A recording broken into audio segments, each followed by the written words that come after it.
Bakit kailangan natin ng mga flexible na tile adhesive? Number one, dahil ang mga tiles ngayon ay hindi tulad dati yung mga maliliit na tiles. Ang mga tiles ngayon, ang lalaki, 60 by 60. Since malaki ang surface area, malaki ang chances ng movement during malamig na panahon or mainit na panahon. So yung expansion and contraction, mas malaki ang mga factors. Kaya kung bakit mo kailangan gumamit ng flexible na tile adhesive. Otherwise, ito yung mga sinasabi nyo, uy, nabingkong yung tiles mo. Pero dati, pagbili mo naman, ang ganda-ganda. Kasi ang tile adhesive na ginamit mo ay hindi flexible.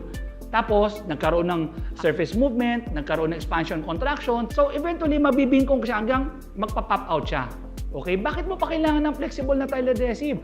Dahil din sa mga ginagamit mo sa mga walls, or minsan ginagamit mo sa mga floors na may vibration, kaya mga recommended namin na mga tile adhesive for walls, we recommend normally at least you use a flexible tile adhesive. So kailan pa ginagamit ang flexible na tile adhesive? Ginagamit din siya sa outside. So pag gumagamit ka sa labas, kasi ito yung sa labas natin madalas, lalo na sa cold weather, kung malamig, and then later on pagdating ng summer, napakainit. So malaki yung mga movement ng tiles during expansion and contraction.